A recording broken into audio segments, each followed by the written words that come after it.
Ben Bella était au creux de la vague. Et donc, il fallait absolument sauver notre leader. Et qu'est-ce que j'ai fait? J'ai demandé, étant responsable syndical de l'École nationale des beaux-arts, j'ai demandé au directeur de libérer les étudiants, parce qu'il y avait l'architecture et les beaux-arts, de les libérer parce qu'on devait aller au meeting du président Ben Bella. J'ai eu l'idée d'aller récupérer un crâne à la salle d'anatomie. Alors j'ai pris un manche à balai, j'ai fait une sorte de croix, j'ai mis un tablier noir, et je lui ai mis la tête de mort, le crâne de la tête de mort, et j'ai mis une pancarte « Moi, Tchambé, valet de l'impérialisme ».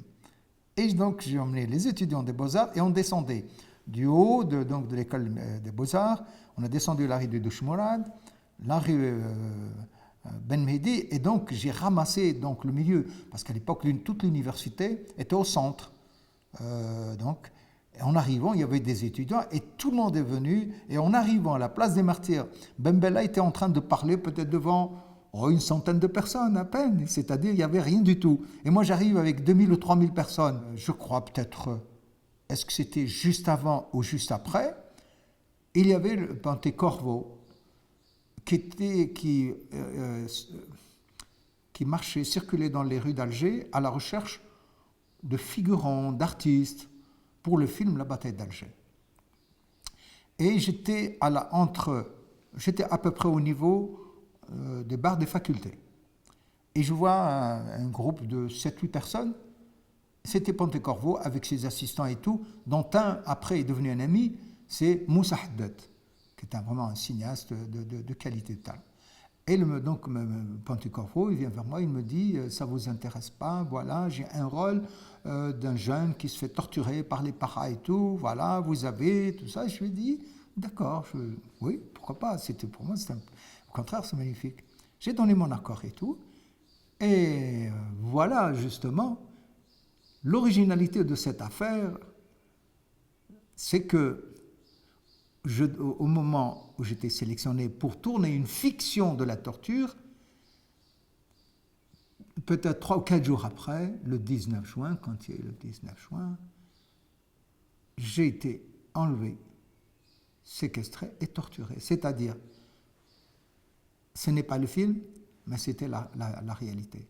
Et là, je me suis trouvé donc embarqué, et disparu, et j'ai lourdement souffert, j'en garde des séquelles jusqu'à maintenant. Et les pires des séquelles, c'est le fait de n'avoir jamais pu travailler dans mon pays parce qu'on fait un dossier, et ce dossier, bien sûr, vous n'avez droit qu'à des miettes, c'est-à-dire, je ne parle pas de l'argent, je parle sur le plan de l'accès à des responsabilités ou à des rôles dans la société algérienne. Et voilà. Et puis, surtout, j'avais souffert qu'en sortant, j'ai fait l'hôpital de Colo, mes amis m'avaient emmené là-bas, puis l'hôpital de Constantine, et puis un hôpital à Paris, la Riboisière, où j'étais pris en charge là-bas, etc. Et là, quand je suis parti à Paris, une autre vie avait commencé aussi. J'ai fait partie de groupes qui ont fait les affiches de mai 68, qui ont eu lieu à l'école supérieure de Beaux-Arts de Paris. Et comme j'étais connu comme un agitateur, une sorte de... alors César, le sculpteur, qui est venu bien après, il m'appelle le garde rouge. Donc moi, j'ai fait partie de toute cette jeunesse qui avait fait les affiches qu'on placardait sur les murs de Paris, de la Révolution, la Sorbonne, etc., etc. Et je fais un petit recul pour la statue de Giroud. Et donc en 1968, quand j'étais venu en vacances, j'ai découvert qu'ils venaient d'installer pour le 5 juillet la statue de l'émir Abdelkader, qui a été faite en Italie. Et c'était une statue ratée sur le plan des proportions. Et malheureusement, le grand émir Abdelkader, pour qui j'ai une grande admiration,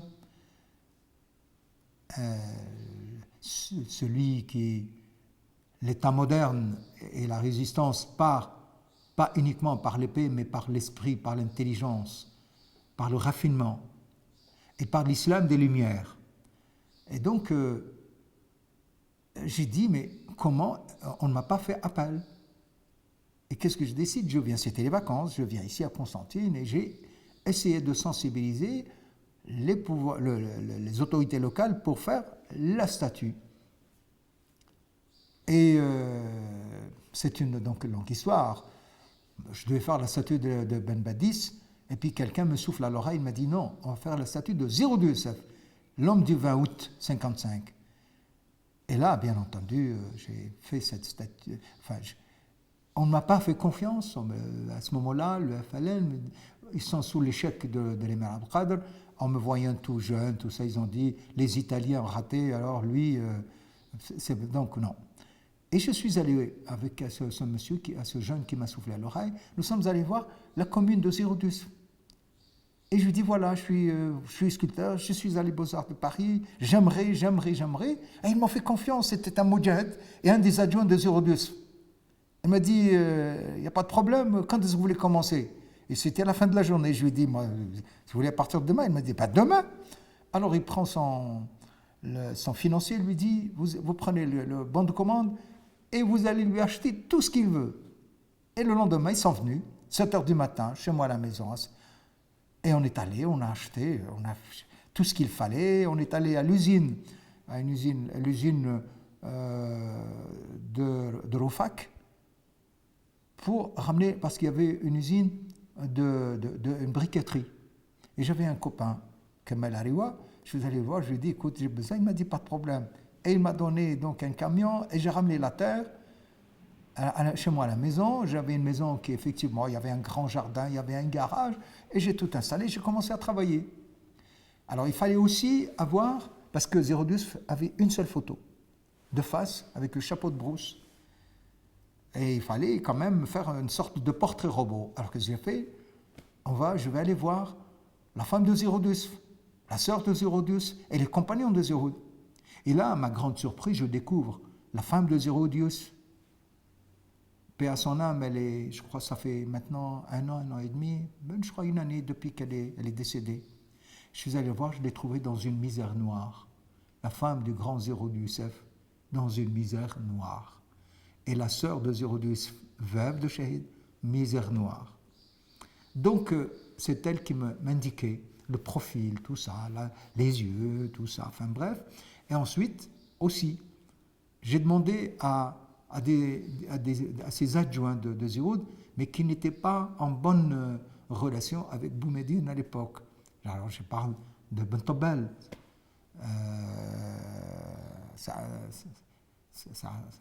Enfin, c'est Bentobel, c'est l'Akhdar Bentobel. J'ai eu Ami Boulares, vraiment des combattants, vraiment des moudjahidines qui étaient là, qui étaient encore vraiment de valeureux. Et quand ils sont venus, ils m'ont donné, et ils m'ont aidé, chacun par les moyens qu'ils voulaient. Et je fais donc, et cette statue a commencé et monté. Elle a commencé à voir des indications, le portrait était parfait et tout ça. Et le responsable du FLN du village, tout fier, il monte, il vient au commissariat du parti à Constantine. Il leur dit, voilà, nous sommes en train de faire la statue de Zéroud, elle est magnifique, c'est un artiste de Paris, tout ça. Et un matin, je vois un chaouche du commissariat du parti qui vient, qui sonne à la porte. Monsieur Ben Yahya, si Ben Yahya, je dis oui, il m'a dit voilà, c'est le Mohavda m'a demandé il vous convoque. Tout de suite, il faut venir avec moi. Alors je pars avec lui, je suis reçu par les responsables du FLN et le responsable de l'organisation des Moudjahidines. Ils me disent, voilà, on a appris que vous êtes en train de faire une statue de Zérodus. J'ai dit oui, et on veut bien voir ça. J'ai dit, d'accord, on va tout de suite. Et quand ils sont rentrés, ils ont trouvé la statue. Première chose, ils me disent, Zérodus, le village de Zérodus est trop petit pour la personnalité de ceux. Maintenant, vous allez travailler avec nous, oubliez la commune de Zéroud. Et je lui dis, mais attendez, je suis venu vous voir. Ça, c'était au mois de septembre, comme ça, septembre. Je suis venu vous voir. Et on m'a dit que vous ne m'aviez pas écouté. Elle m'a dit, non. Zéroud, c'est Constantine. Et même Constantine, c'est trop petit elle est trop petite pour lui, c'est niveau national. Enfin bref, le discours. Donc. Et une fois que c'est sorti, moi je n'avais pas de voiture, je prends un taxi, je descends à 010 au village. Et je leur dis, voilà ce qui s'est passé, voilà, voilà, voilà. Et ils sont remontés et ça a fait une grosse bagarre entre la commune contre les responsables du FLN, leur chef supérieur. Et d'ailleurs, ça s'est très mal terminé pour le maire. Ils lui ont trouvé l'astuce pour le mettre en prison.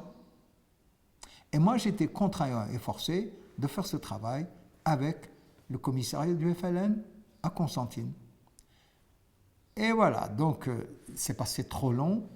Quand on a commencé à la partie bronze, bon, c'est pour ça que je vous dis, je ne suis pas très fier de cette statue, puisque tout le monde a mis la main à la pâte, parce que les mouleurs ne savaient pas mouler. Le moulage artistique, c'était des moulages pour des pièces mécaniques.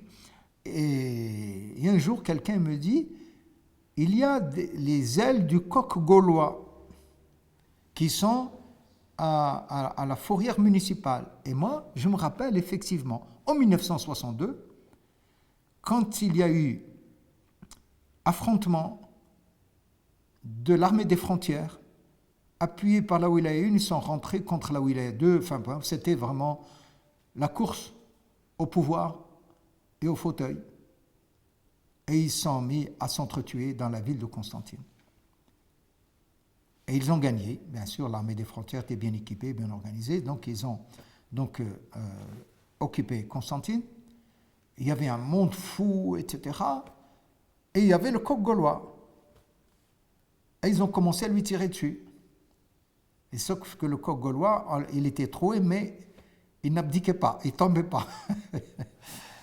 Et qu'est-ce qu'ils ont fait? Ils ont ramené un camion 10 tonnes, des cordages, des chaînes, et ils ont tiré, la colonne est tombée, elle s'est morcelée, et le statut du coq gaulois est tombé, donc les ailes sont parties d'un côté, le corps de l'autre. Et c'est comme ça que, quand ils les ont ramassés, ils les ont emmenés à la fourrière, au Bardo, au quartier du Bardo. Quand moi j'étais passé, j'ai eu l'information, je suis allé, je trouvais que les ailes, je n'ai pas trouvé le corps du coq. Parce que je le regardais, certainement avec maintenant la connaissance de la mémoire et tout. Bon, il n'y avait que les ailes, alors qu'est-ce que j'ai fait? Je les ai coulées pour couler une partie de 0,12, parce que la statue de 0,12, je voulais la mettre à la place du coq gaulois. Donc il y a quand même quelque part aussi cette fusion de l'histoire, le passé par le coq gaulois et l'avenir par la statue de Ziroud. Et je l'ai fait avec le doigt, le bras et le doigt indicateur. Et les moudjahidines de l'époque, ils m'ont dit, mais qu'est-ce que c'est que ce doigt indicateur comme ça? Je dis, non, mais c'est une composition que j'ai faite comme ça. Il m'a dit, non, moi je pense que tu voulais dire que vous avez trahi la révolution algérienne, vous les moudjahidines de l'Algérie indépendante, ou l'Algérie indépendante a trahi les martyrs. Et je dis, mais ça c'est votre lecture. Je pense que ça c'est une des raisons, mais la raison fondamentale qui m'a été dite par le président Boumedienne en personne, puisque je l'ai rencontré en 1975 à l'Académie militaire de Cherchal. Et il m'a dit, El Fannan, l'artiste, la France a laissé des moufakhakhat, elle a laissé des pièges, des mines. C'est celui de l'Arouchiya ou le Jihawiya, c'est-à-dire le régionalisme, le tribalisme, etc. Si on installe la statue de Ziroud maintenant, les Kabyles vont dire pourquoi vous n'avez pas fait Armerouche, et les Chaouia pourquoi vous n'avez pas fait Ben Boulaïd.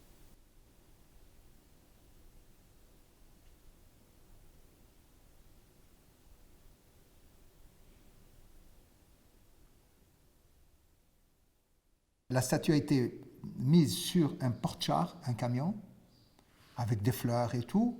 Et il y avait la gendarmerie avec les gants blancs en tenue officielle sur le porte-char et qui marchait d'un côté et de l'autre. Et devant le camion, c'était tous les compagnons de Ziroud en tenue de Shabia et les fusils de chasse, comment ils ont commencé. C'était véritablement un 20 août exceptionnel. Et donc, on est descendu, il y avait, je crois, au moins 10 000 personnes derrière cette statue. On est descendu, on est monté, on est redescendu, et là, ils l'ont introduit à l'intérieur donc de la Muhafada de Constantine. Et je suis reparti en France. 1972, moi j'étais à Paris, et le colonel Abdelghani, qui était chef de la 5e région militaire à l'époque, a ordonné de l'enlever même de l'endroit où il était caché. Ils sont venus la nuit, à minuit, 1h du matin, avec leurs engins, ils l'ont récupérée, et elle est partie, elle a disparu. Elle a disparu de 1972 à 1986. Ça fait combien tout ça? Ça fait 10, 14 ans. Et comment en 14 ans? Alors, en 1986, il y a eu la première rencontre pour l'écriture de l'histoire à l'université de Constantine. Et donc, sont venus tous les ténors de la révolution algérienne. Il y avait Ben Tabbal, Salah Khadr Ben Tabbal, il y avait Ben Aouda, et il y avait Ami Salah Sout al-Arab. Et aussi, il faut dire que c'était un moment assez unique pour la ville de Constantine, parce que, comme commissaire du parti, il y avait Tahar Boudherbala, qui est un grand monsieur, un grand patriote, très sensible à la culture, au cinéma. D'ailleurs, plus tard, on avait fait le panorama du cinéma, c'est-à-dire le cinéma et la révolution algérienne. Donc, c'est toute l'histoire, donc c'est magnifique. Et il y avait un grand wali qui était cinéphile, Hamid Sidi Saïd. C'est grâce à ce couple politico-administratif qu'on a fait le fameux panorama du cinéma de Constantine, dans lequel moi j'étais membre fondateur. Donc, en 86, il y a eu l'écriture de l'histoire, donc grâce à la personnalité de Tahar Boudherbala. Et donc, quand ils sont venus à l'université, ils m'ont dit, mais oh l'artiste, et la statue de Zeroud, elle est où? J'ai dit, ah bon, mais vous savez que moi je suis un petit. Je ne sais pas, elle a été prise par le colonel Abdelghani, elle a disparu, on n'a plus de nouvelles. C'est à vous de savoir, vous êtes des grands. Et ils ont décidé de la trouver et de l'installer pour le prochain 20 août. Ça, nous étions au mois de février-mars. Et ils l'ont cherché, ils l'ont trouvé. Et quand ils l'ont trouvé, surprise, la statue, le Zéro d'Youssef, son symbole, sa statue a été guillotinée. Le corps d'un côté, la tête de l'autre. On ne sait pas ce qui s'est passé. Ils l'ont trouvé dans un garage, je ne sais pas, on ne m'a pas dit où. Alors il fallait la restaurer. Donc j'ai fait appel à un soudeur de la rue Féfé Bardot, un vieux soudeur. Tu vois, donc on a essayé, on a fait ce qu'on a pu, on a restauré. Et au moment où on allait donc pour l'installer à donc la place du Coq et tout, un télégramme de la présidence de la République, c'était Chadli Benjdid, qui dit surseoir à toute installation publique de la statue de Zeroud. Et voilà. Donc, on n'a pas pu, une deuxième fois, l'installer. Et elle est restée, alors on l'a restaurée, on l'a ramenée à son lieu de départ au Muhafada, au commissariat du parti. Elle est restée là-bas. 2 ans après, il y a eu la révolution de 88. Le multipartisme. Le FLN qui disparaît. Et alors on dit, bon, ce grand bâtiment, parce que ce bâtiment, avant d'être le siège du parti, en vérité, c'est la propriété, c'était la chambre de commerce et de l'industrie de Constantine du temps de la France. C'est un très bel bâtiment. Et ils n'ont pas voulu le redonner. Et bon, ça c'est pour des raisons politiques. Alors, ils ont décidé de l'attribuer à la justice pour en faire le tribunal. Et donc, ils ont dit, bon, il faut se débarrasser de la statue. Pendant tout un temps, le bâtiment était vide. Moi, je rencontre un copain qui était directeur des domaines et je lui dis, écoute, la statue, elle est à l'abandon. Il m'a dit, voilà, je vais la déclarer comme bien public pour qu'on puisse plus la toucher. Et donc, elle est devenue propriété publique, avec ses papiers. On lui a fait une identité, parce que 0,2 c'est lui, mais tout ça ne suffisait pas. Donc, on lui a fait une propriété. Et puis, un jour, ils ont décidé donc de désaffecter et puis de l'attribuer. Et là, donc, moi, je suis allé voir le FLN, l'administration, je leur ai dit, écoutez, cette histoire, cette statue a vraiment subi des hauts et des bas, ou bien ce Zirou Youssef est un héros de la Révolution, comme on le dit, et alors il faut l'installer publiquement, ou bien c'est un traître, et je suis prêt à la couler. Il y a une troisième solution, vous me la donnez, je la mets dans mon jardin. Bon, ça s'est arrêté là, et puis un jour, j'étais en train à la maison, et puis mes enfants me disent, papa, ta statue. C'était les informations. Et le ministre de Moujahidine, M. Abadou, sans me demander mon avis, sans rien du tout, ils ont décidé de l'installer au cimetière de Chouhada, que c'est moi qui l'avais aussi fait. Voilà encore une histoire du cimetière de Chouhada. Et ils ont fait un socle minable, ils l'ont installé n'importe comment, et elle est là-bas. Elle est là-bas, au cimetière des Chouhada, à ce jour.